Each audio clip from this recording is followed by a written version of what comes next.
тудың желбірегені жаныма қуат береді.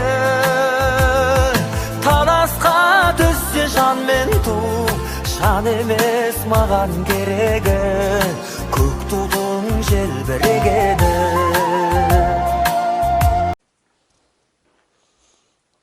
Армысыз қазақ елі.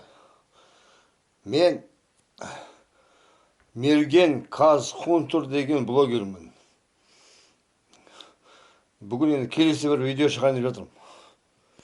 Кеше әйелім туған күні болған. Мына міне не дейді? Орхидея деген гүл, Phalaenopsis. Сіздер көрсетіп жіберейін. Кеше әйелім туған күні болған. Балаларға сыйлапты.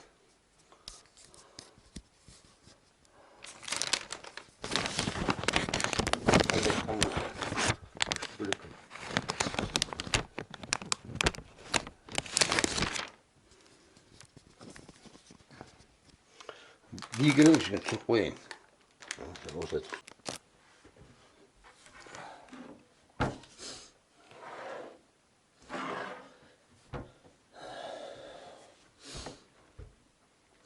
Тағы да армысыз қазақ елі. Міне 10 қаңтар күні сайлау өтті. Сайлаудан кейін сайлау өтті. Сол сайлаудың алдында мен 8-інде айтқам. Ондан кейін не болатын? Қазақ, шаман бәрін біледі деп. Сол менің білгенім айтқаным дәл келді. Ана жолы Ертісбаев деген кличкасы Соловей ғой, айтқан 12 миллион сайлаушы бар, қазақ соның бәрі келеді деп. Мен айтқам, соның 4-тен 1 келсе жақсы болады деп. Солай болды. Экзит пол бойынша где-то 2 миллион 400 мың сондай адам келді енді. 4-тің 1 ғой. Мен айтқаным дәл келді. Одан кейін мынау не? Осы сайлаудан кейін жаңағы бойкотқа шақырғандар, содан кейін Ақ жолға дауыс бер дегендер, содан кейін жаңағы сайлауға вообще барма дегендер болды ғой енді. Сол енді сол белсенділер енді оппозициялар енді оппозиция екенін көрсетті деп ойлаймын. Жаңағы мысалға Мамай бауырымыз Оян деген бірігіп сол алаңда митинг істеді ғой. Бірақ сол митингте өкіметтің істегені сол дұрыс болмады. Жаңағыларды 9 сағат қоршап, тоңдырып, аштан қатырып, неге дейін даже туалетке дейін шығармаған енді сұмдық қой енді. Ол адам көстік жатпайды. Содан кейін енді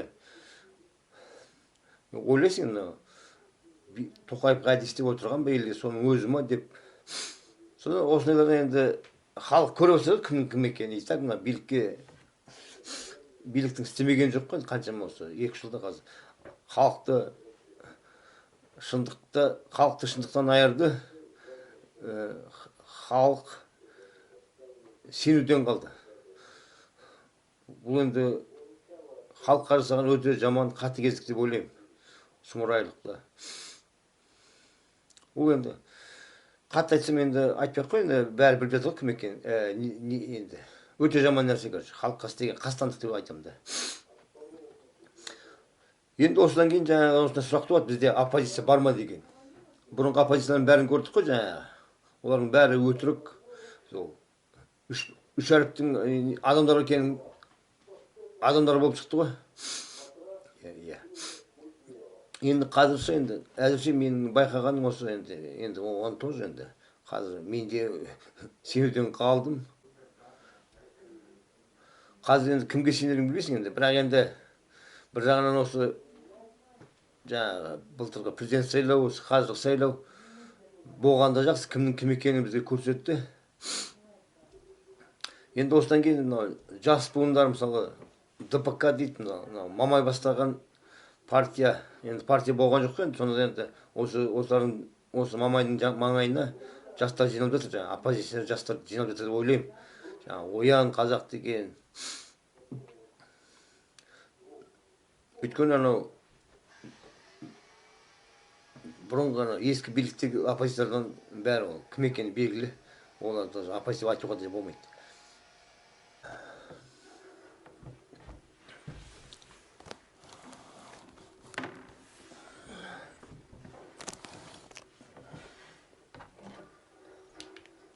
өлеңге сенген жоқ ол кісі. Себебі Асанбай Асқаров екеуін асыға алып баратын бақылап.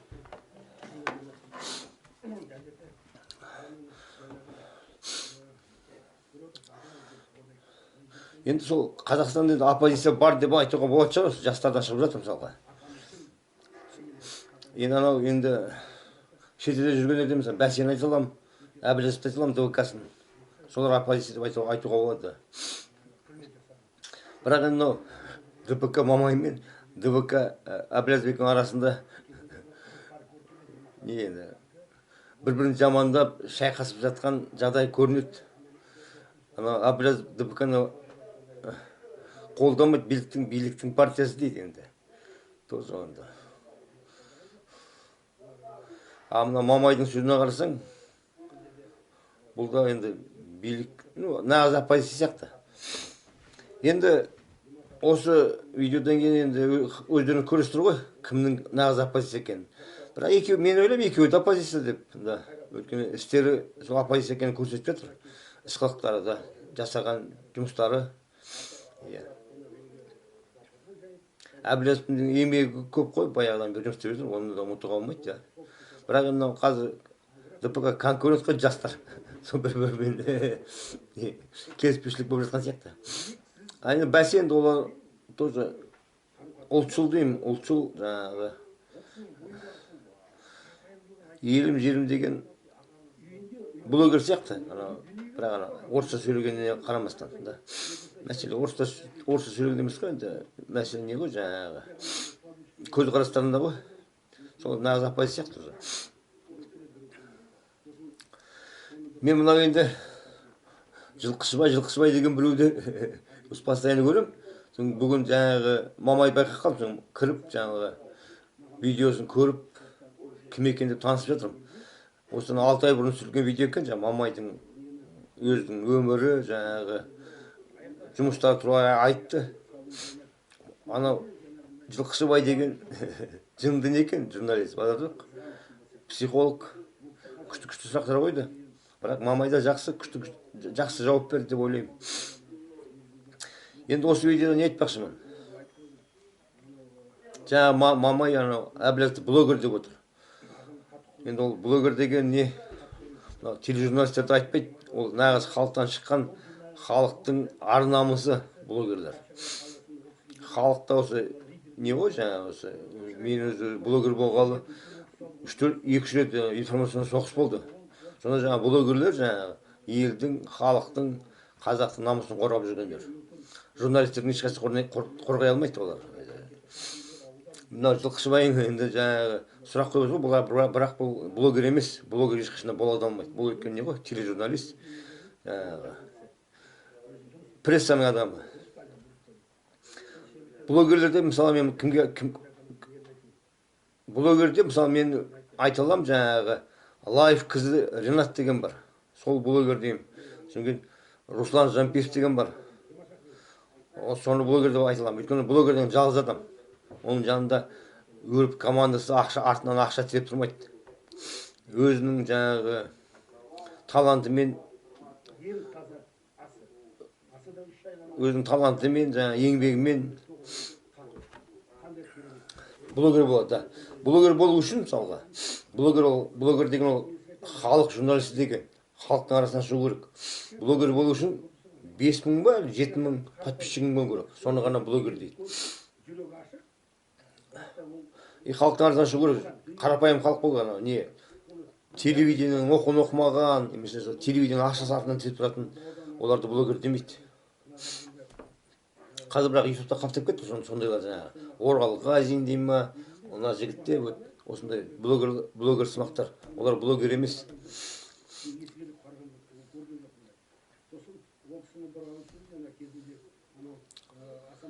Сол енді жаңағы блогер туралы жаңағы кім Мамай айтады.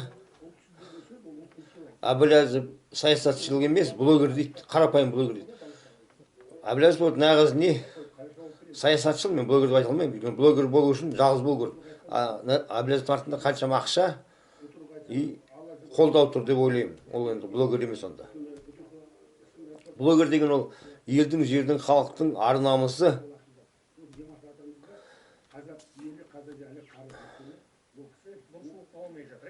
Алға, халықтың алға бет көстерлері.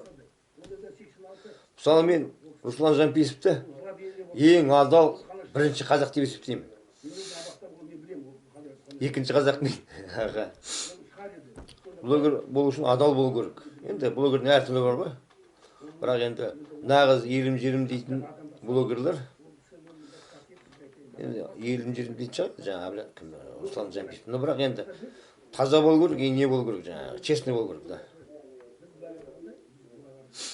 Халықтың бет күштері болу керек. Халықты сенімен мақтанатын да. Мысалы мен мерген қазықын тұр деген, мен аңшымын, мергенмін. Бірақ енді осы аңшы мергеншілік жағынан енді Қазақстанда маған шақ келетін бірінші шығар. Қазақ спортты болу керек. Ол үшін естеу керекпіз.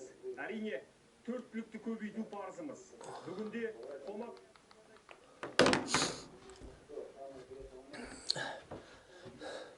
Блогерлер енді, мынау YouTube бұрын не болған? Осы чисто халықтан шыққан блогерлердің каналы болған. Кейін бұнда бәрі кіріп кетті. Политикада, телевидениеде, журналистерде бәрі кіріп жаңағы. Кейбіреулер ақша істегісі келеді, бірақ олар кейбіреулер енді не?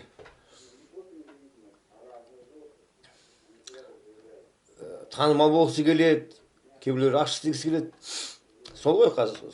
Сонда көп. Бірақ енді екі жағынан бұл YouTube деген не ғой жаңағы? Интернет демократияның бір несі, бір пайдасы, жақсылығы деп. Жаңағы любой адамды өз ойын айтып көрсетіп, блогер болуына жол ашты деп ойлаймын да.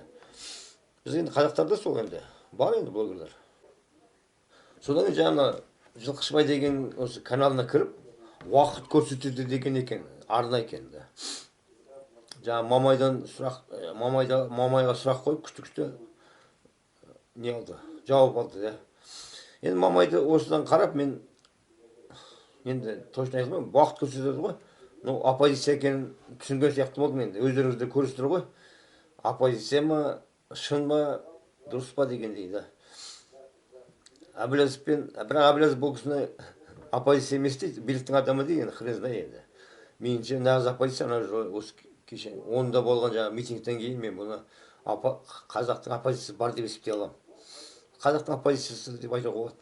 Да, осы жастар. Толық айтамын да. Енді уақыт көрсетеді каналы жақсы екен. Арнасы, е. Көреміз енді. Арғай тағы видеоларын көрем. Бұйырса салып көрем да. Өз ойымды айтып.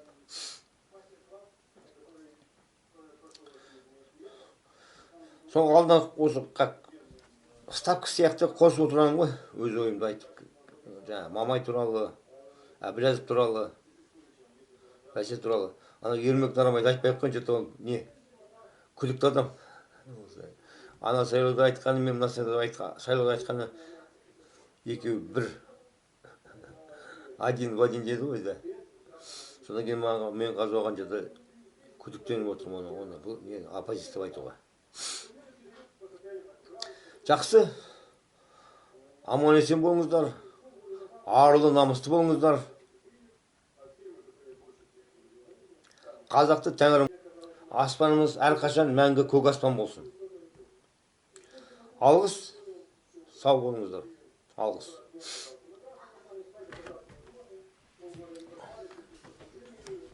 Жаңаға Әбіләзовтың сөзіне ешкім құлақ асып отқан жоқ, өзінің жақтастарының өзі. Біздің ұйымдастыратын митингімізге қатысамыз деп отыр. демек Жанболот Мамай Мұхтар Әбіләзовтың балағына оралып жүрген жоқ, Әбіләзов деген енді қашып жүрген, айдалада отырған бір қазір блогердің деңгейінде деп айтуға болады. Ашығын айтыңызшы, кім өлтірмекші болды сізді? Сол камераға тығып жібереді бір адамды. 6-7 жабылады да жаңа тас талқанын шығарады. Қазір өзіңіздің көзіңізге қарап отырсам, көзіңізде бір от қалмаған сияқты. Кез келгенің өздерің болсын, Карим болсын, Абаев болсын, Балаев болсын, Тоқаев болсын, кез келгенің тікелей эфирде дебатқа шығайық дедім. Осы сұрақты сізге қойғанда, Жәке, селк ете қалдыңыз. Бұл деген бүгінгі биліктің әбден шіріп біткенін көрсетеді. Ертісбаевтың өзі меніңше ол саяси өлікке айналған адам. Бүгінгі таңда көпшілігі Жанболат Мамайды алаяқ дейді. Оның көтені бір тұтам деп айтып жүргендер де көп. Оларға не деп жауап бересіз? Енді ондай сөзді бетіме келіп ешкім айтқан емес. Ауылдарға барыңыз, қалаларға барыңыз, орыс пен қазақ пен басқа кез келген азаматпен сөйлессеңіз, бір адам таппайсыз Назарбаевтың істеп отқаны дұрыс, Назарбаевтың жасап жатқаны жөн дейтін бір адам жоқ Қазақстанда. Құдай сақтасын, сіз айтып отырсыз ғой, өзгеріс жақын қалды, аз уақыт қалды деп. Құл болып кетпейміз бе біреуге? Ешкімге құл болмаймыз. Мен әдейі де келіп отырмын сізге. Осындай жаңағы сұрақтардың болатынын біле тұра, әдейі мен сізге келіп отырмын, сол сұрақтарға жауап берейін деп. Сондықтан ол өте дұрыс деп ойлаймын. Бибігүл Мамай деген әпкеңіз бар екен, Әпкеммін деп айтады, мен өмірімде көрмеген адам. Жаңа шешесінің басқа да 4-5 баласы бар екен. Ер азаматсың ғой енді. Халық өзіңе шынымен сенуге бола ма? Әрине болады. Сөзінен тайып кетпейсің ба? Мен сөзімнен тайғанша өлгенім артық деп ойлаймын.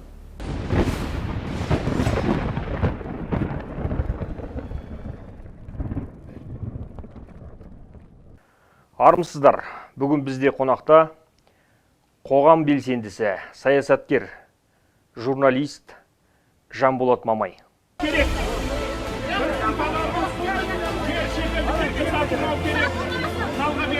Дұрыс айтасың. Заңсыз әрекеттерге бармаңыздар. Сондықтан сабыр етейік. Ал мына Мамайдың айтып отырған сендерді құрашты арандатады. Бұның көпшілік боламыз сонда.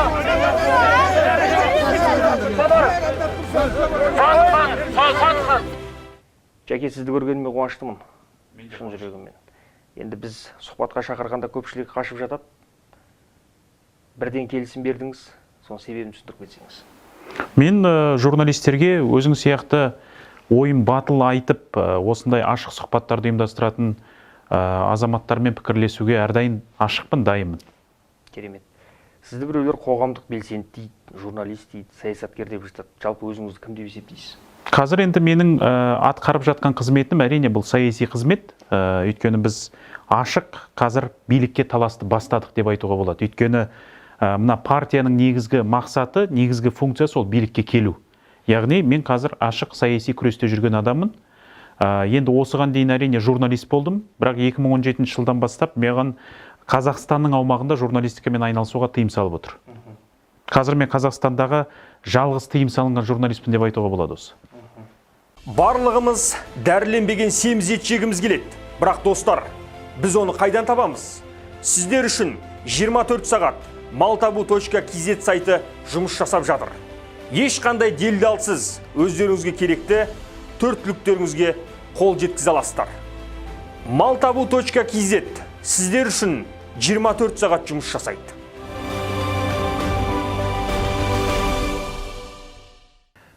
Жалпы осы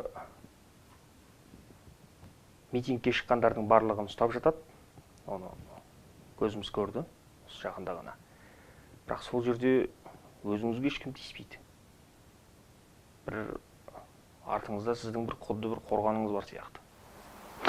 Енді мен осы сұраққа жауап беріп өтейін. Өйткені шын мәнінде мынау белгілі бір топтар, осы біздің демократиялық партияға бір бәсекелес болғысы келетін топтар, сосын биліктің айналасындағы жаңа нұрботтар дейді, тролльдар дейді, осы сұрақты жиі қояды, жиі айтады.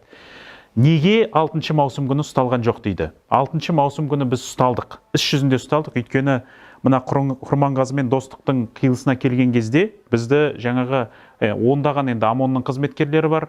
Мына Алматы қаласы полиция басқармасының басшысы Таймерденов бар. Енді бүкіл шенеуніктер сол жерде бізді қоршап, не әрі өткізбейді, не бері өткізбейді. Сол жерде біз қоршауда тұрдық 4 сағаттан астам.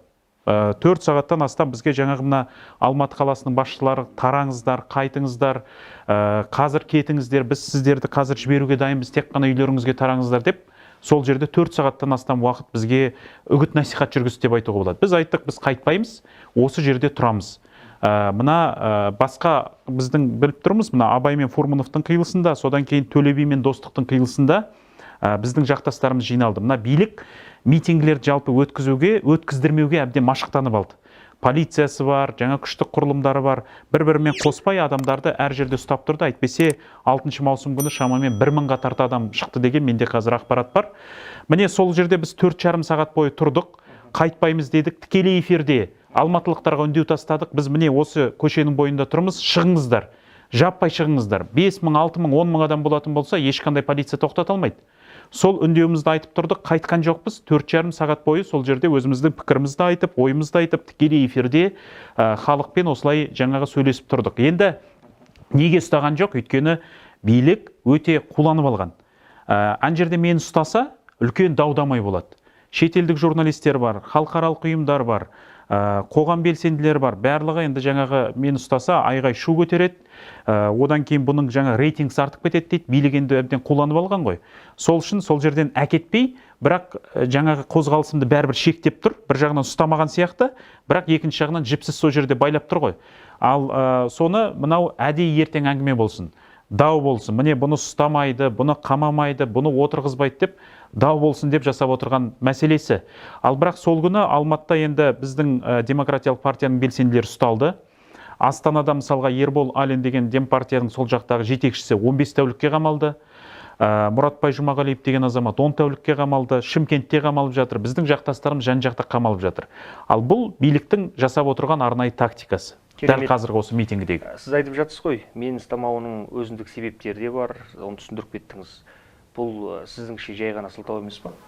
Бұл ешқандай сылтау емес, бұл кәдімгі факт. Мысалға, маған айтады, осы неге қудаланбайды деп. Мен 32 жасқа келем, амандық болса. 32 жасымда 60-тағы адамдар көрмеген қудалауды бір адамда емес, 2-3 адамның қудалауын көрдім десем болады осы уақытқа дейін. 2008 жылдан бастап мен осы журналистикаға келдім, белсенді саяси қызметке келдім, жаңағы қоғамдағы белсенділікке келдім. Сол 2008 жылдан бастап мен 2 рет қылмыстық жауапкершілікке тартылдым, сан мәрте әкімшілік жауапкершілікке тартылдым. Трибуна деген біз газетті шығардық 5 жыл. Соны 4 рет, 5 рет жауып тастады сол газетті. Сондықтан осы уақытқа дейін бір емес 3-4 адамның осы оппозицияда жүрген қудалауын көрдім деп айтуға болады. Сізді осы күн бұрыннан бір кісілер дайындап жатқан сияқты. Сол бір 2 рет қамалып, бағанағы неше түрлі қиындықтарды көргізіп, бұның барлығы бір сценарий емес па? Енді ол біздің билік еш уақытта өзінің қолымен өзіне қарсы адамды дайындамайды. Ол енді абсурдты идея деп айтуға болады. Өйткені біз мысалға биліктің сойылын соғатын адам болса, ол еш уақытта митинг ұйымдастырмайды. Еш уақытта ол Нұрсұлтан Назарбаевты тікелей сынамайды.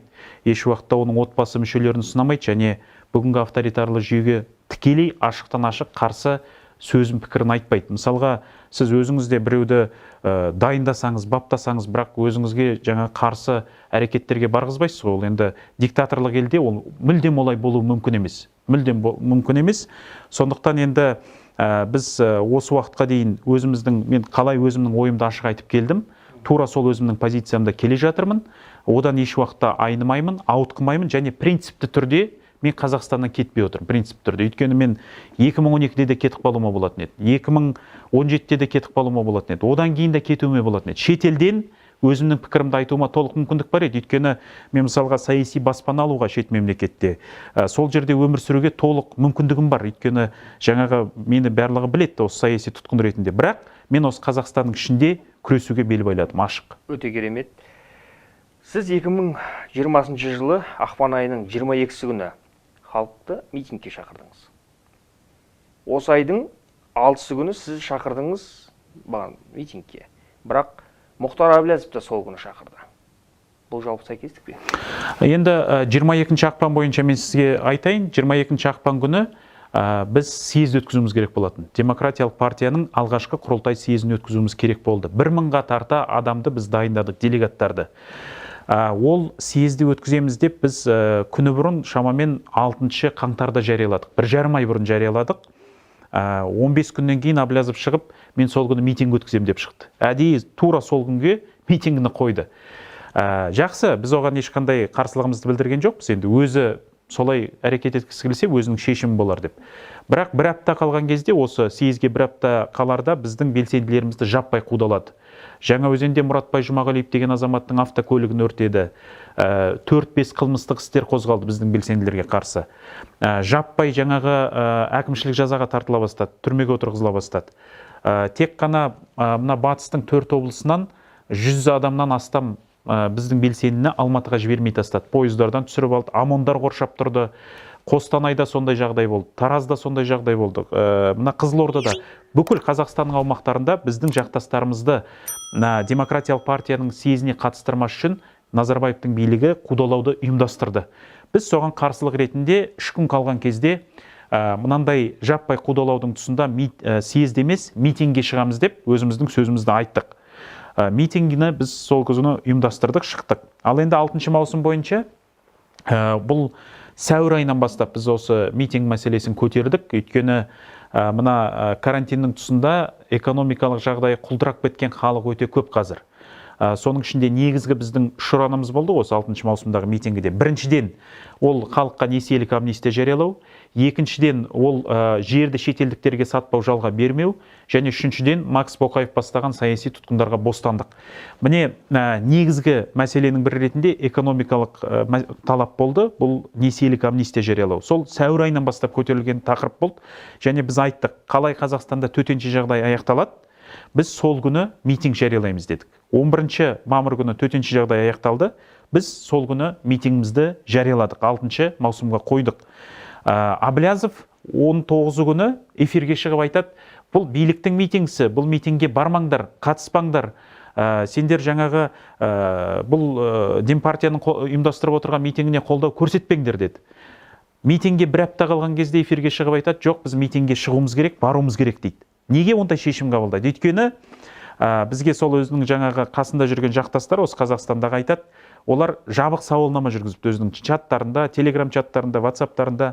Сонда бұл митингіні Аблязовтың жақтастарының 69% қолдаған екен. 69% митингге шығамыз 6 маусымда, митингге барамыз деген екен. Сонда жаңағы Аблязовтың сөзіне ешкім құлақ асып отқан жоқ, өзінің жақтастарының өзі. Біздің ұйымдастыратын митингімізге қатысамыз деп отыр. Содан амал жоқ, ол да осы митингге қосылып, мына процестен қалып қоймас үшін, ертең алаңға шыққан адамдарды бұл менің жақтастарым, менің адамдарым шықты деу үшін, бір апта қалғанда, 5 күн қалғанда митингге шақыра бастады. Бірақ мен ойлаймын, ешқандай оның кемшілігі болған жоқ. Яғни біздің сөзіміз бүкіл Қазақстандағы оппозициялық топтарды ұйымдастырды, біріктірді деп айтуға болады. Демек, Жанболот Мамай Мұхтар Аблязовтың балағына оралып жүрген жоқ, Біз Мұхтар Аблязов деген оның балағына жармасатындай ол бір үлкен тұлға емес қой, ол шетелде отырған адам. Қазір біздің өзіміздің қолдаушыларымыз өте көп. Және мына біздің тек қана YouTube-ымыздың өзінде бірнеше 3-4 айдың ішінде 200 мыңға тарта қазір жазылушымыз бар. Телеграмымызда 70 мыңға тарта біздің қолдаушымыз бар. Сондықтан біз қазір Қазақстандағы елдің ішіндегі нөмір 1 саяси күшке айналдық деп айтуға болады. Түсінікті. Сіз тікелей эфирге шығасыз. Сізден кейін Мұхтар Аблязов шығады. Бұл жалпы нені меңзейді? Енді ол да өзі енді оның да коммуникация құралы осы әлеуметтік желілер. Менің де коммуникация құралым осы әлеуметтік желілер. Басқа енді мысалға мені телевиденияға шақырмайды, ресми баспасөзге шақырмайды. Қалай мен өзімнің ойымды жеткіземін? Тікелей әлеуметтік желілер арқылы жеткізе аламын. YouTube, Facebook, Instagram арқылы. Керемет. Сіз басқарған Трибуна газеті Аблязовтың жымқырған ақшасын заңдастырды деп айып тағылған. Ол кісінің қаншалықты ықпалы болды? Аблязовтың ешқандай ықпалы болған емес. Біздің Трибуна газетіне көмектескен емес. Өйткені 2012 жылы біз бұл газетті аштық. 2012 жылдан бастап жаңағы Аблязов Лондонда сотталды, қашып кетті. 2013-тен бастап 2016-ға дейін, 2017-ге дейін түрмеде отырды. 2016-ның аяғына дейін түрмеде отырды. Аблязовпен ешқандай Трибуна газетінің байланысы болған емес. Тіпті бүкіл газеттің подшивкаларын алып қарасаңыз, бір сұхбат шыққан жоқ. Бірақ біз 2013 жылы мына киднеппинг болды. Сол кезде Аблязовтың әйелін, Алма Шалабаева мен қызын осы Қазақстанға ұрлап алып келді деп даудамай болды ғой Италияда. Сол кезде біз Алманың үйінде болдық. Алма Шалабаеваға соңына шейін қолдауымызды көрсеттік. сұхбатын бастық. Алма Шалабаева осы Алматтан Римге ұшып кеткенше Ингаға хабарласып тұрды. Мына аэропорттың өзінде хабарласып, жаңағы хабарын беріп, қолдауымызды білдірдік. Біз қолдауымызды толық білдірдік деп айтуға болады. Ал Әблязовтың тікелей ешқандай оған ықпалда болған жоқ, қолдауда болған жоқ, әсерде болған жоқ. Шынымен көмектеспеді ме? Әблязовтың ешқандай қатысы жоқ. Бұл жерде бұл биліктің ойлап тапқан мына мәселесі, бірақ менің байланысым болды. Мен оны тікелей ашық айтып отырмын. Барлық жерде Әблязовтың орынбасары болған, соның жаңа қасында серігі болған бизнесте Жақсылық Жарембетов деген азамат. Керемет. Адамдардың жазылуынан газетті қаржыландыру жалпы мүмкін емес, оны мойындайсың? Мүмкін. Өйткені санап қарасаңыз, Трибуна газетінің тиражы 2015-2016 жылдары 30 мыңға дейін жетті. 30 мыңға дейін жетті. Бізде штатта 4 адам жұмыс жасадық. Мен жұмыс жасадым, Инга болды, корректор болды, сосын верстка болды. Сосын енді жаңағы авторлар болды. Оларға енді біз шама шарқынша 5-10 мың теңгесін кейде бердік, кейде бере алмадық деген сияқты. Сосын офисіміз болған жоқ. Менің пәтерімде сол кішігірім офисті ұйымдастырдық біз. Мынау жаңағы өзінің сатылымнан өзін ақтап тұрды толығымен. Бірақ әрине жаңағы офис жалдап, кеңсе жалдап, штат ұстайтын болсаңыз, көліктер болатын болса, ондай шығынды әрине көтере алмайды. Сіздің газетіңіздің авторы болған Денис Кривошеевқа Әблязов қарсы бір компанияға қатысты. Кейін сізде Әблязовты сынай бастадыңыз. Бұл тағы сәйкестік пе? Енді Кривошеевпен мені салыстырудың ешқандай қажеттілігі жоқ. Кривошеев мені де сынап жүрді. Ол енді билікке жұмыс жасайтын адам. Нақтырақ айтсақ, мына Кеңес Ракишев деген бар. Соның заказын орындап, соның айтқанымен жүретін адам. Осы Денис Кривошеев деген. Енді менің ақпаратым бойынша. Сондықтан сіз ол ақпарат қайдан алдыңыз? Енді ол ашық ақпарат қой. Енді бізде Қазақстанда кімнің кімге жұмыс істейтін, блогерлардың, журналистердің қандай ықпалы бар екенін барлығы біледі. Ол ешкімге жасырын емес. Мына БТА банктың мысалға көптеген материалдарын, қылмыстық істің материалдарын Әблязовқа қарсы осы Кривошеев жариялап отырады. Ол қылмыстық істер, мысалы, сіз бен біздің қолымызда жоқ. Ол тек қана ұлттық қауіпсіздік комитетінің қолында, сосын мына сыбайлас жемқорлыққа қарсы агенттіктің қолында. Сосын жаңағы Әблязовтың ісімен тікелей айналысқан осы Ракишев болды, Кеңес Ракишев болды.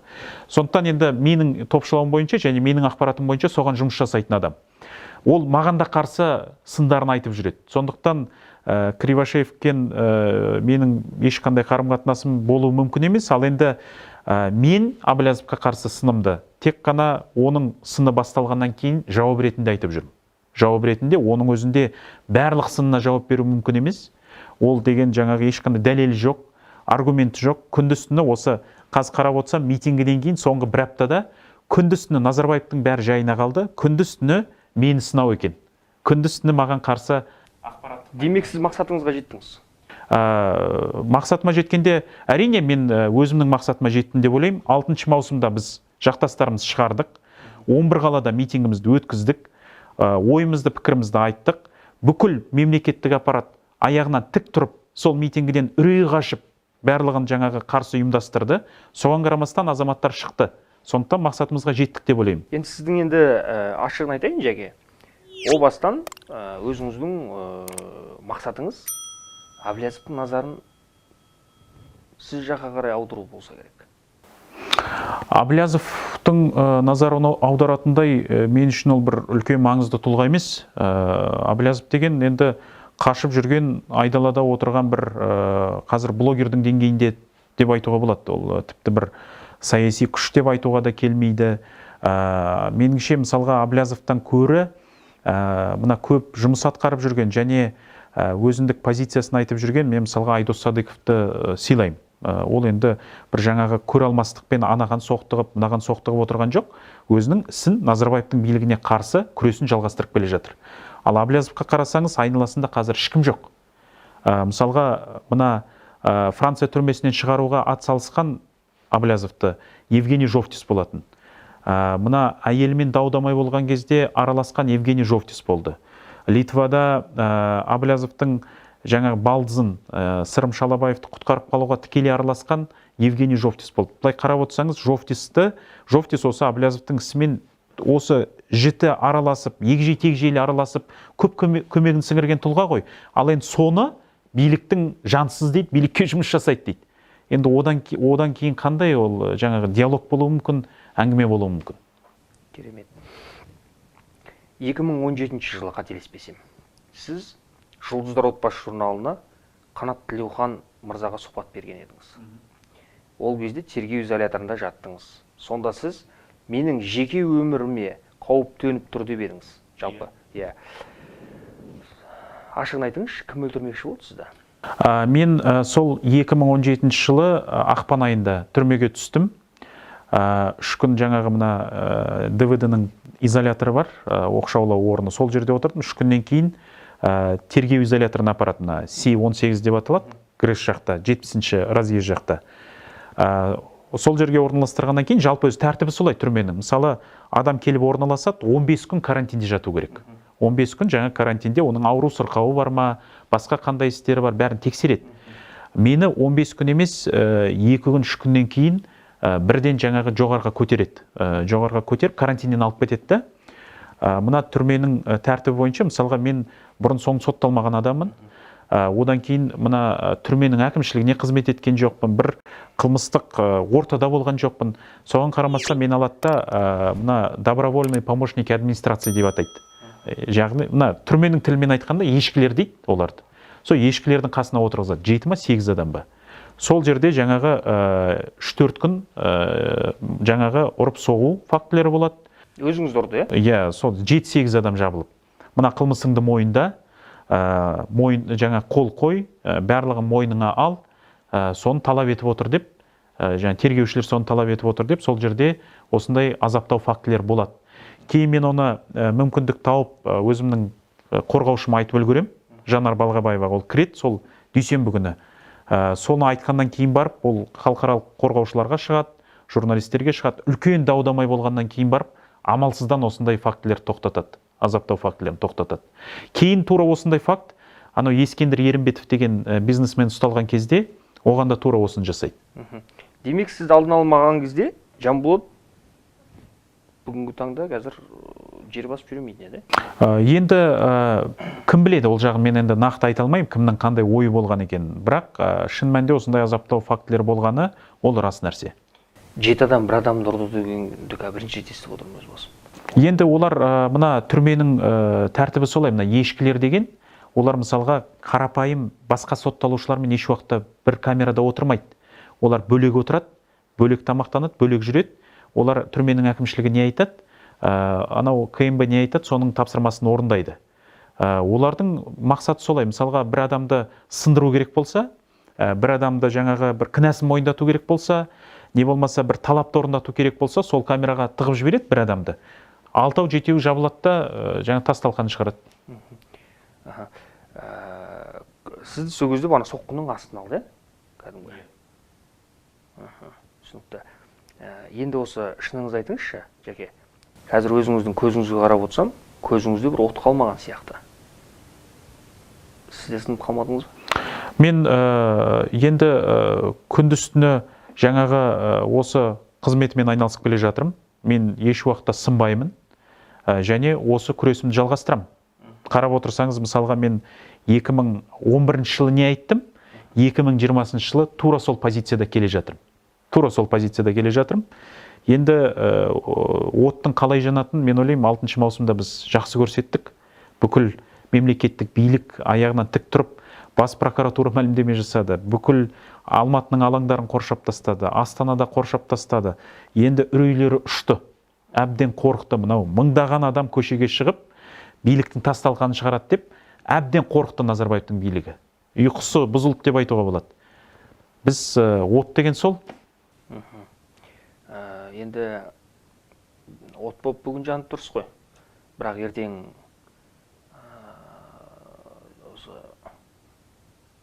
білесіз ғой, енді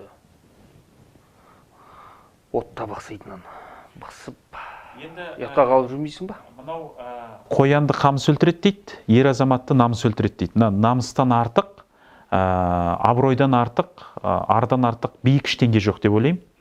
Мысалға мен ешқандай бір үлкен байлығым жоқ, өмірімен қызмет жасап көрмеген адаммын, бірақ осы шындық сөзіммен елдің абыройына бөленіп жүрген адамын деп есептеймін. Мысалға осы Алматының көшесінде жаяу жүремін, таксиге отырамын деген сияқты адамдар таниды, қолдауын білдіреді, қолдау сөзін айтады. Мысалға бір жерге барсам, ауылдарға барсам, халық таниды мысалы. Содан артық маған ешқандай бақыт жоқ.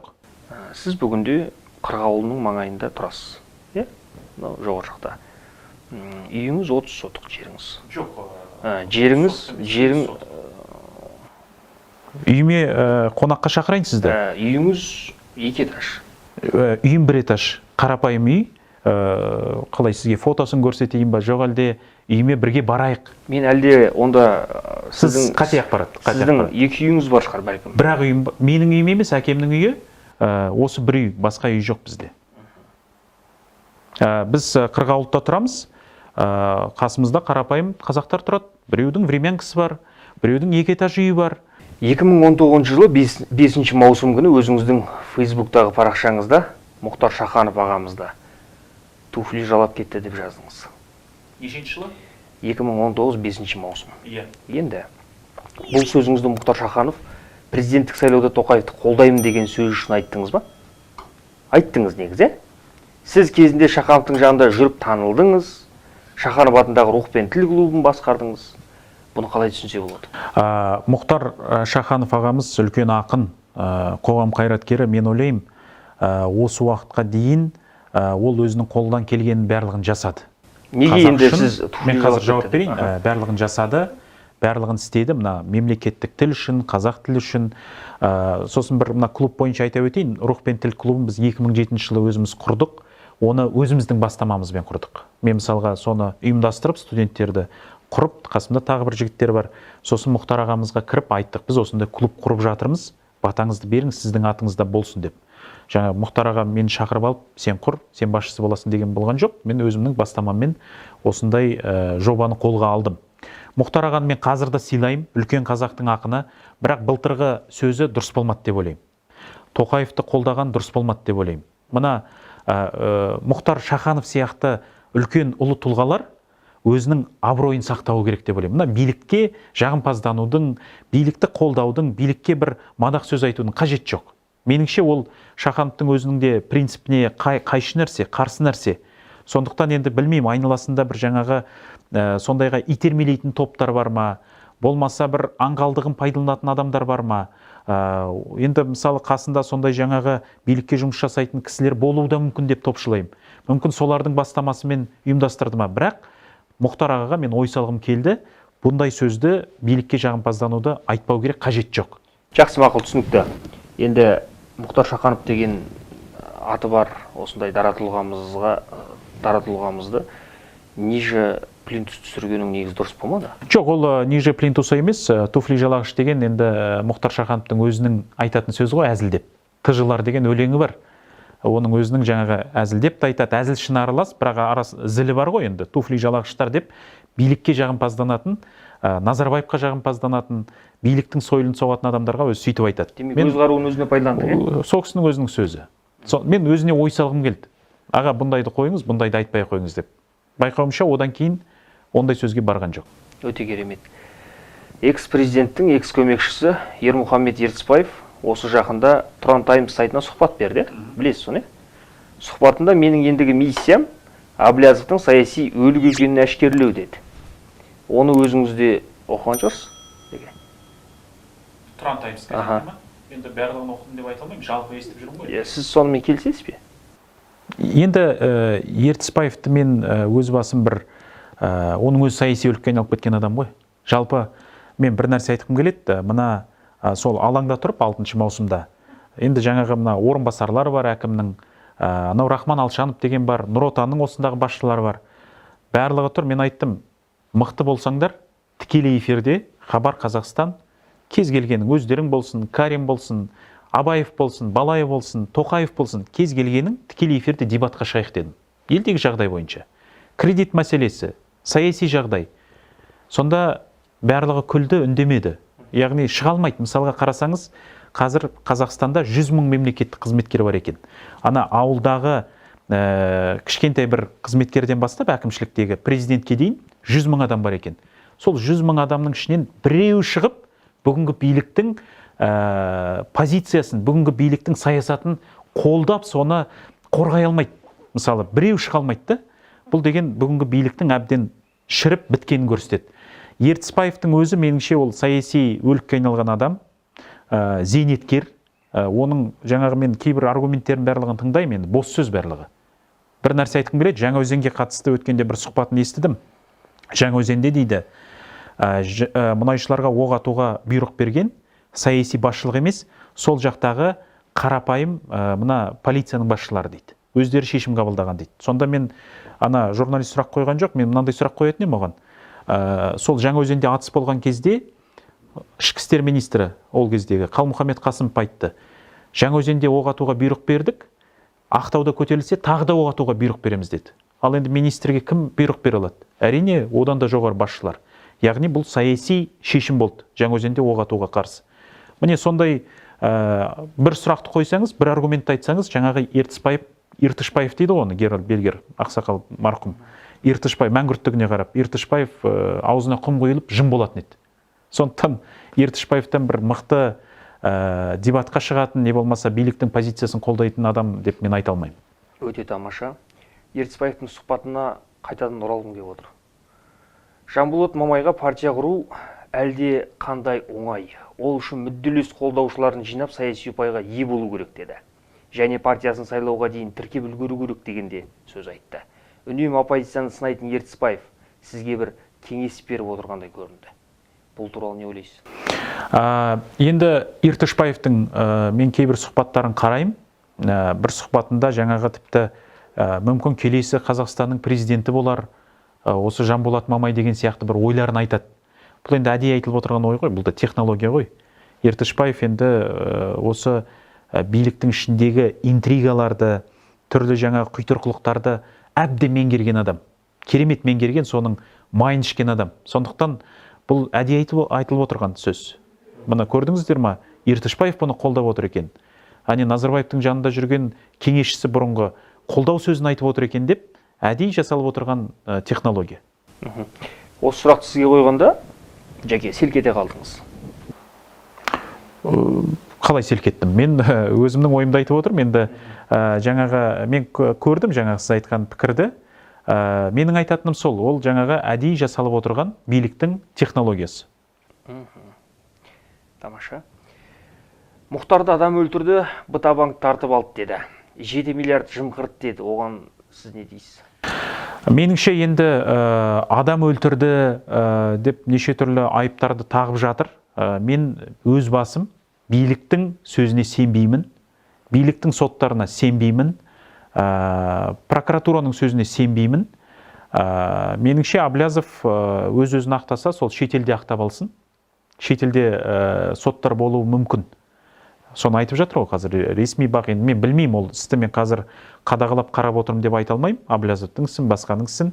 Бірақ егер шетелде сот болып, сол шетелдің соттарында өзінің адал екенін ақтап шықса, онда ешқандай сұрақ болмайды деп ойлаймын.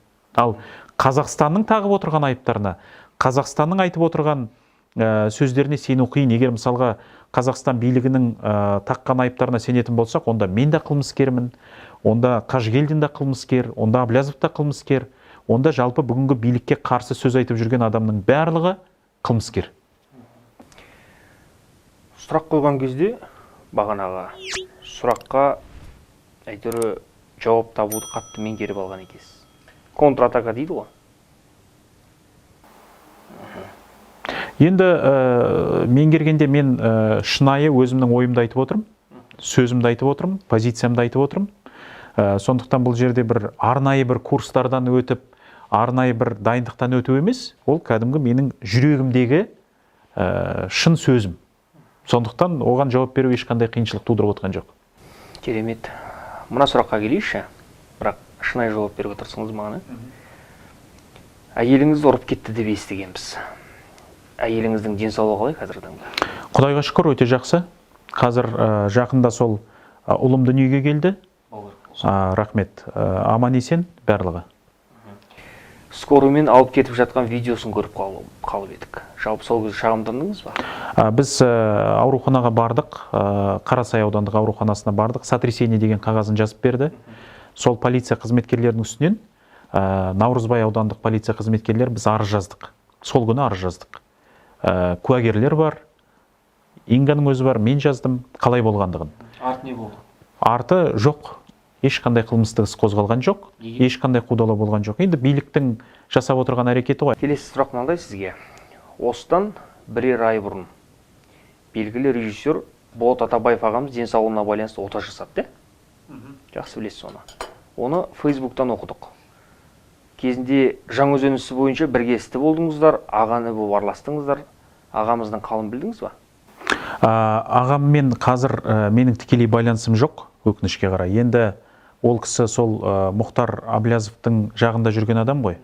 Мен Болат Атабаевпен бір түрмеде отырдым. Сосын Столыпин деген пойыздар болады. Жабық пойыздар, кәдімгі қылмыскерлерді тасымалдайды ғой. Осы жаздың ыстық күндері, енді маусым айы өте Алматыда ыстық болды. Сол Алматыдан біз Ақтауға дейін сол Столыпинмен бардық. Сонда бір 4 адамдық купеге 12-13 адамды қамап тастайды. Өзі ыстық күндер, барлығы жаңа сотталған адамдар.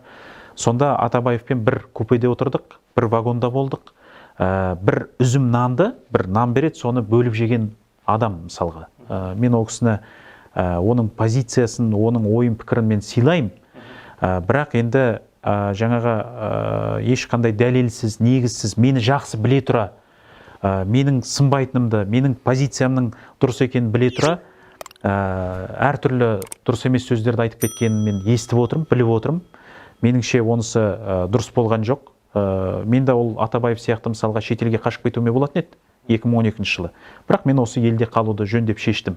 Мен осы қазақтың ортасында болайын, Қазақстанның ортасында болайын деп. Сондықтан енді мен Атабаевқа тек қана тезірек сауығып кетуін тілеймін, тілектеспін. Ол жаңағы осындай ота жасалды, осындай денсаулығына бір қиыншылық туды деген кезде жүрегім ауырған адамның бірімін.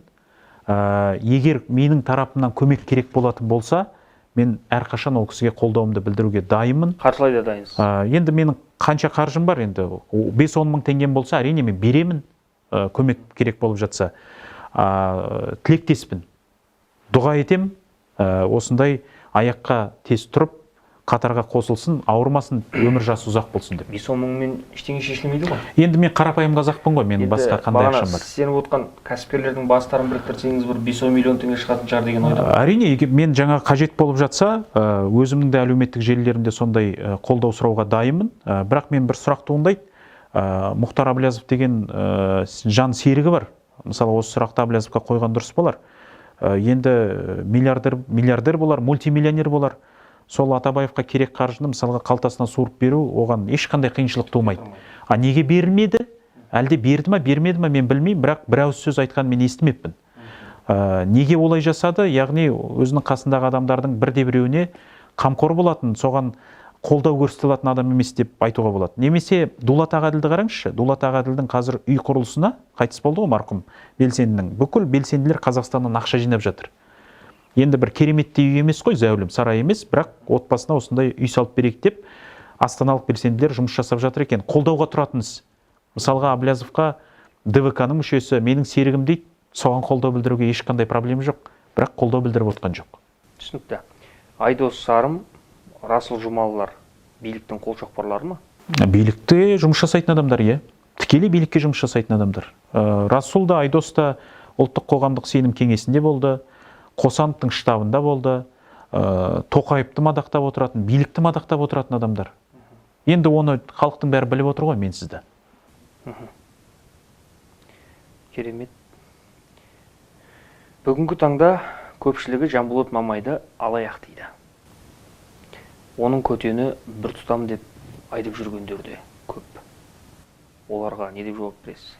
Енді ондай сөзді бетіме келіп ешкім айтқан емес. Әртүрлі тролльдар жазып жатқан мен білемін. Әртүрлі жаңа Фейсбукта мысалға мына билікке қарсы адамдарға Нұр Отанның өзі, биліктің өзі, Назарбаевтың жүйесінің өзі әртүрлі тролльдардың фабрикасын дайындап қойған екен. Мысалға бір адам бірнеше аккаунт ашады, 10 шақты аккаунт ашуға болады YouTube-тың өзінде. Сондай бір 100 адамыңыз болса, 10 аккаунт ашса 1000 комментарий жазуға болады. Бір YouTube-та отырып 1000 комментарий жазуға. Facebook-та 1000 комментарий жазуға болады мысалы. Instagram-да жазуға болады. Осындай тролльдар ауыздарына келгенін айтып жатады. Оған мен мән бермеймін, оған қарамаймын. Мен нақты білем, біздің жақтастарымыз көп, жақтастарымыз бар. Біздің мақсатымыз бүгінгі авторитарлық жүйені тас-талқан етіп жеңу дедіңіз. Оның орнына демократиялық әділ мемлекет орнату керек деп те айттыңыз. Ол қаншалықты мүмкін? Әбден мүмкін. Әбден мүмкін. Сіз қазір мысалға осыдан 10 жыл бұрын, мен енді бір 10 жыл бұрын журналистикамен айналыстым. 10 жыл бұрын мысалға ауылдық жерге барасың, басқа қалаларға барасың, жан жаққа барасың. Мысалға сол кезде әртүрлі адамдармен пікірлессең, Назарбаевты қолдайтын адамдар болатын. Жоқ, енді оның жасап жатқан істері бар ғой, экономикамыз былай болып жатыр ғой, мен қолдаймын деген сияқты сөз айтатын. Қазір, міне 10 жыл өтті, ауылдарға барыңыз, қалаларға барыңыз, орыспен, қазақпен, басқа кез келген азаматпен сөйлессеңіз, бір адам таппайсыз Назарбаевтың істеп отқаны дұрыс, Назарбаевтың жасап жатқаны жөн дейтін бір адам жоқ Қазақстанда. Ана әлеуметтік желілерде бір адам билікті қолдап сөз сөйлейтін болса, нағыз жексұрынға айналып кетеді. Сондықтан қазір біз көріп отырмыз, халық әбден шаршады. Бүгінгі биліктен әбден шаршады, әбден мезі болды. Сондықтан өзгерістің уақыты жақын қалды деп ойлаймын. Өзгерістің уақыты өте жақын қалды. Сол үшін біз күресуіміз керек, сол үшін біз әрекетімізді жасауымыз керек. Құдай сақтасын, сіз айтып отырсыз ғой, өзгеріс жақын қалды, аз уақыт қалды деп. Құл болып кетпейміз бе біреуге? Ешкімге құл болмаймыз. Ол үшін, мысалға біздің айтып отырғанымыз да сол. Қазір қарап отырсаңыз, Қазақстанда аяқ астынан бір билік құлап далада қалатын болса, сол билікті ұстап қала алатын туды. Бірде бір институт жоқ. Парламентке қараңыз, быт-шыт болып жатыр. Үкіметке сенім жоқ, саяси партиялар жоқ тіркелген. Бір институт жоқ Қазақстанда. Мына Украинада мысалға революция болған кезде 2014 жылы билікті ұстап қалған жоғарғы рада болды, Верховная Радасы болды. Ол жерде азды көпті оппозициялық партиялар болды, өздерінің дауыстары болды, рада ұстап қалды. Арменияда Никол Пашинян парламентте отырды. Ашылық болып отырып, сол парламентте депутат болып отырып, оның блогы, партиясы билікті ұстап қалды. Қырғызстанда оппозициялық партиялар ұстап қалды мысалы. Қазақстанда сондай бір институт жоқ. Сондықтан біз қазір өте жедел қимылдап, осы елімізде халықтың сеніміне ие болатын, халықтың қолдауына ие болатын бір саяси институттарды қалыптастыруымыз керек. Назарбаевтың билігі әдейі жасап отыр. Осындай институттар болмасын. Егер мысалы бізді биліктен кетіріп жатса, шашылып қалсын деп әдейі жасап отырған әрекеттері. Сондықтан егер бұл билік шын мәнінде мына мемлекетті ойлайтын болса, өздерінің жеке бастарын емес, мемлекетшілікті ойлайтын болса, онда осындай легитимді институттардың қалыптасуына әрекет жасау керек. Жақсы түсіндім. Болашақ тарихтың сотынан, болашақ ұрпақтың бағасынан қорқады. Қазіргі билікте отырғандар қазақ зиялыларын жаныштаған, құртқан коммунистердің, НКВД жендеттерінің идеялық мұрагерлері дедіңіз. Олар ашуға мүдделі емес. Солардың жолымен әлі күнге дейін келе жатыр деп бағанағы сөзіңіз аяқтадыңыз. Неге олай дедіңіз сіз? Неге бағанағы біздің бағанағы жалпы НКВД жендеттердің соның жендеттері сол жолмен жүріп келе жатыр? Енді қарап отырсаңыз, біздегі жүйенің барлығы сол баяғы НКВД-ның жүйесі. Мысалға мен талай тергеуде болған адаммын. Ұлттық қауіпсіздік комитетінде, сыбайлас жемқорлыққа қарсы агенттікте, полицияда. Қарап отырсаңыз, мысалға осындай жаңағы қабырғаларында Дзержинскийдің суреті тұрады, Берияның суреті тұрады, Сталиннің суреті тұрады, Ежов сол кездегі жендеттердің суреттері тұрады, әлі күнге шейін. Ілініп тұрады кәдімгідей. Мен сұраймын, неге осындай елестірсе үндемейді? Яғни олар соған табынады деген сөз. Солардың жасап жатқан әрекеттері, сол кезде жасаған тарихи әрекеттері барлығы дұрыс деген сөз. Біз әлі күнге шейін бірде біреуінің суреті жоқ. Алиханның, Ахмет Байтұрсын біреуінің суреті жоқ. Тіпті Назарбаевтың да суреті жоқ о жерде. Жаңағы Дзержинскийдің суреті міндетті түрде тұрады. Ұлттық қауіпсіздік комитетіне тергеуге барған адам, не болмаса күшті құрылымдардың кабинеттерінде болған адам тергеуде міндетті түрде көреді. портреттері сол жерде ілініп тұрады, кәдімгі қасқайып тұрады. Олар ана миллиондаған қазақты қырған, қазақты қынадай қырған, жойған бір жендеттер ретінде емес, кәдімгі бір қаһарман сияқты сондай суреттерін іліп қояды. Яғни олардың мына бүгінгі күштік құрылымдардың жұмыс істеу жүйесі әлі күнге шейін сол жүйеден келе жатыр, соның мұрагері деп айтуға болады. Сондықтан біз мүлдем жаңа реформалар жасауымыз керек. Жаңа полиция болу керек. Жаңа қауіпсіздік қызметі болу керек. Жаңа билік болу керек. Мына қарап отырсаңыз, Назарбаевтың өзі енді коммунистік партияның түлегі ғой. Тоқаев та коммунистік партияда болды. Басшылардың барлығы сол коммунистік билікте болған, солардың идеялық мұрагерлері. Мен сізге қазір бір сұрақ қоямын жеке. Бірақ барды бар, жоқты жоқ деңіз, егер иә десеңіз, оны көре жатамыз. Барынша шындықты айтам. Өтірік айтатындарды жаным сүймейді дедің. Жалпы оған қаншалықты рас? 100% рас. Бүгінгі эфирге өзіңнің бағана келетініңді біліп, өзің алдап кеткен, өзің бағанағы олардан қарыз алып бермей қойған достарың келіп отыр. Сізге еркіңіз, егер шақыр десеңіз мен шақырамын, жоқ керек емес десеңіз шақырмаймын. Кім ол мысалы? Бұл енді сізге сюрприз болсын. Мен бұл эфирге өзім келіп отырмын. Сондықтан өзім сұрақтарыма жауап беруге дайынмын.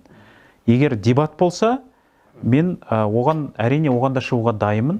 Бірақ мына мен білем, биліктің қаралауы осындай әртүрлі акциялар ұйымдастыратын, олардың ауыздарына сөз салып береді. Сондықтан мен ондай адамдармен бетпе-бет отырып, бұл жерде жаңағы ананы дәлелдеп, мынаны дәлелдеудің маған ешқандай қажеттілігі жоқ деп ойлаймын.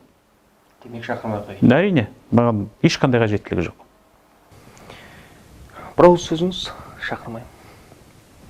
Бұл жеке сіз маған бүйтіп көз алартып біріншіден қарамай қойыңыз. Жоқ, мен екіншіден жеке сол сіз туралы артық әңгіме айтатындар өзіңіз жүріп көрген жолмен жүріп көрсін, сосын көрейік. Жоқ, мен сізге ешқандай, сіздікі өте дұрыс. Мынау жаңағы енді журналист болғасын, әлеуметтік желілерде осындай тартысты қылып өткір сұрақ қою керек. Мен әдейі де келіп отырмын сізге. Осындай жаңағы сұрақтардың болатынын біле тұра, әдейі мен сізге келіп отырмын, сол сұрақтарға жауап берейін деп. Сондықтан ол өте дұрыс деп ойлаймын. Әртүрлі сыни сұрақтарды қойып, әртүрлі жаңағы мынау сынаушылардың айтып жүрген сұрақтарын қойып, соны сұрау өте жақсы, өте орынды деп ойлаймын. Сондықтан мен де барынша ашық жауап бердім деп ойлаймын осыған. Ешкім шақырған жоқпын. Жоқ, мен оның бәрін түсініп отырмын. Ол жағын ешқандай уайымдамаңыз. Орыстар айтады ғой. Мен сізге бір нәрсені айтайын, ондай шақыратын адам да жоқ. Сөзіңізді бөлейінші. Орыстар айтады ғой, расслабьтесь дейді ғой.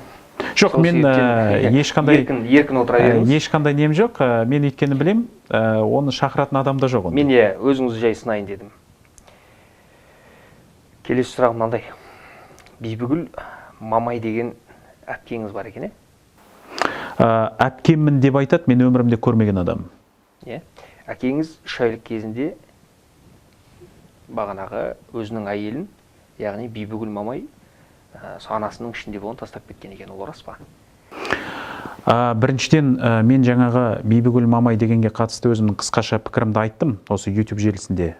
Бибігүл Мамай деген, мен 32-ге келіп отырмын, мен 32 жастамын, осы уақытқа дейін бір рет көрген адаммын. Бірақ сізге қатты ұқсайды. Бір рет көрген адамым емес, мен енді мысалға оны танымаймын, ол адамды мен танымаймын. Және мысалға енді шын мәнінде бір менің әпкем болса, не болмаса өзінің әкесін іздеп жүрген адам болса, ол үйге келіп, мысалы, әкесінің ақ батасын алып, мысалға әкем екенсіз, осындай жағдай болған екен, мен араласқым келеді, маған жаңағы өмірде бір ақ батаңызды беріңіз, жолыңызды сілтеңіз деп келетін еді ғой осы уақытқа дейін. Ол интернетке шығып айтудың қандай маңызы бар? Сондықтан енді мен ол адам танымаймын, ол адамды білмеймін, жеке. Әкемнің басқа да жаңағы балалар бар екен білем, араласам, танимын. Ақтауда мысалға... Демек, екінші әйелдер, не? Иә, ондай бар. Жаңағы енді мысалға мен сізге айтайын, жаңағы Бибігүл Мамайдың, мен білетін, енді мен оны жаңағы қазбалап осы уақытқа дейін зерттеп көрген емеспін, осы шыққаннан кейін сұрадым. Жаңа шешесінің басқа да 4-5 баласы бар екен.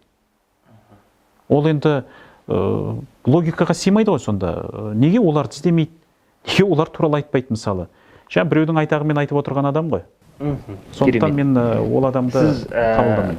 Мен танымаймын дедіңіз, бірақ банкте екеуіңіз кездескен екенсіздер. Ондай мәселе болды. Мен естідім оны. Өзінің аузынан шыққан сөз, мен Жанболатқа барып, Жанболат, мен сенің туған әпкеңмін деген кезде, Жәкең өте шығыпты. Мен оның сөзін естідім. Біріншіден ондай жағдай болған емес. Сосын сіз ойлап қараңызшы, мысалы сіз Алматыда бір банкте, банкоматта тұрсыз, не болмаса біреу кезек күтіп тұрсыз, сізге келіп айтады, сәлеметсіз бе, мен сіздің әпкеңізбін десе, сіз мысал деймін да, сондай ситуация болса, мынаң дені дұрыс па, дұрыс емес па деп мен сөйлесіп, оны танымайтын адамға қандай оны жауап бересіз? Мысалға мен қазір көшеде жүргенде міндетті түрде адамдар келіп амандасады. Біреу айтады, мен сені осындай жерде танимын, осындай жерде бірге болдық дейді мысалы. Сөйлесеміз, пікірлесеміз, ондай адамдар көп. Ал енді сәлеметсіз бе, мен сіздің әпкеңізбін деп айдалада айтудың өзі енді бір қызық нәрсе ғой, ол енді ойға қонбайтын. Жалпы ер азаматсың ғой енді.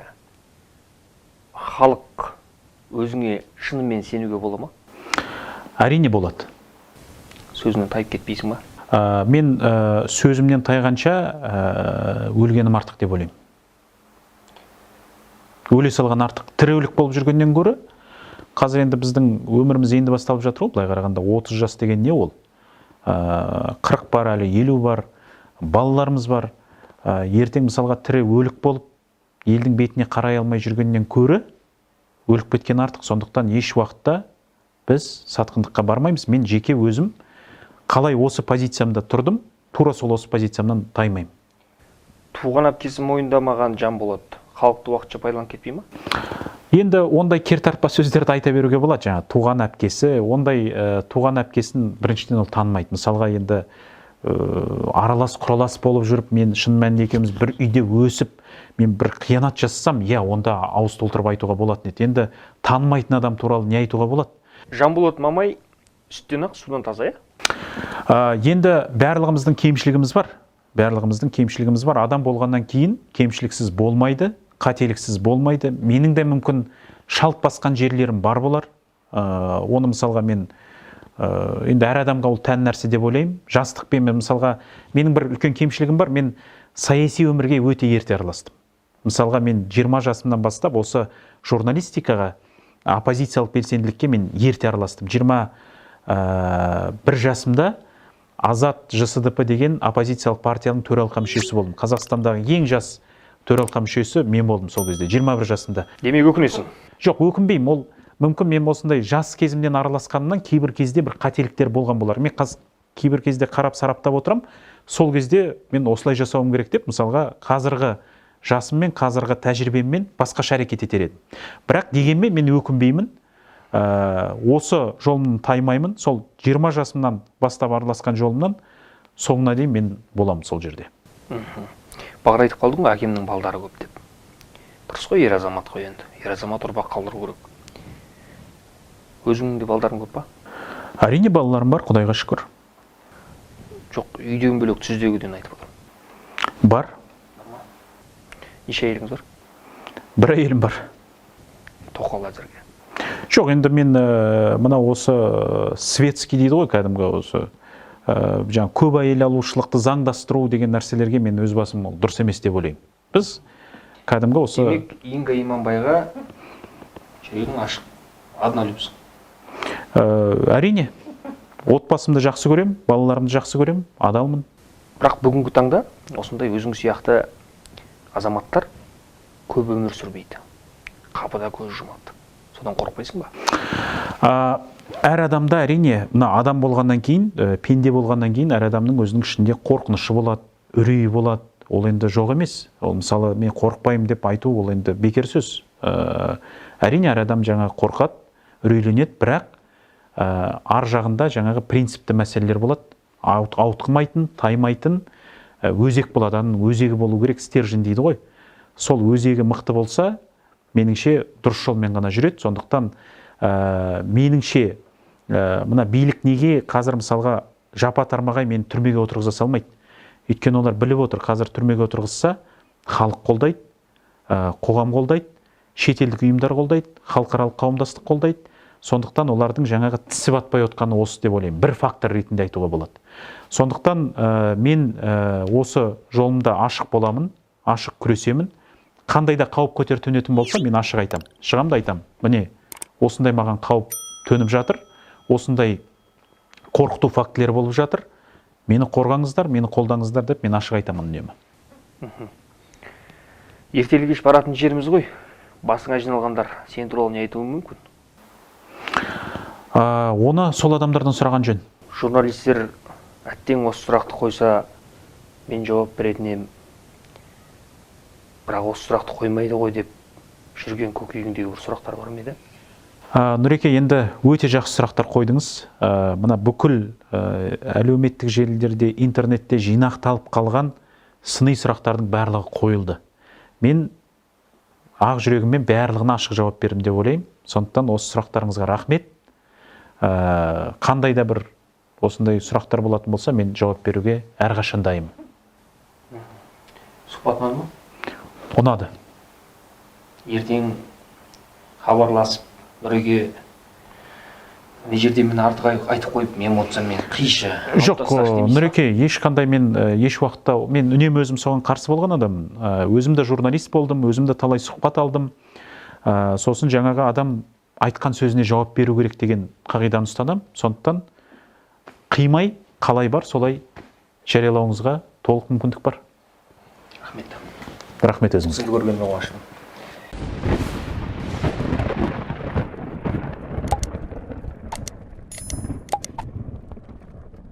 Этих выборов показали, у нас миллионы сторонников. И именно мы, политическое движение «Демократические выборы Казахстана», сейчас формируем повестку в стране, политическую повестку в стране. И именно тогда, когда мы объявляем митинг в тех или иных местах, власть в панике блокирует эти места, нагоняет полицейских, меняет маршруты движения транспорта.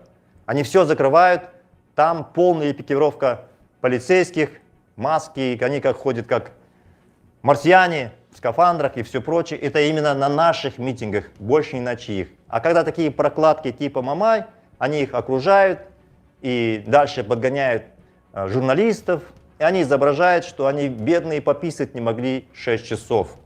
Мамаев он призывает на митинг открыто. Накануне прокурор делал прокурорское предостережение, что будет наказание. А где вы видели, чтобы его хотя бы на 3 часа закрыли? Ну да, окружили для видимости, чтобы он писать бедно не мог. Или другие там, оян так называемый. Тоже покричали, их держали. Они типа отмороженные попали в больницу. Не верьте все этой ерунде.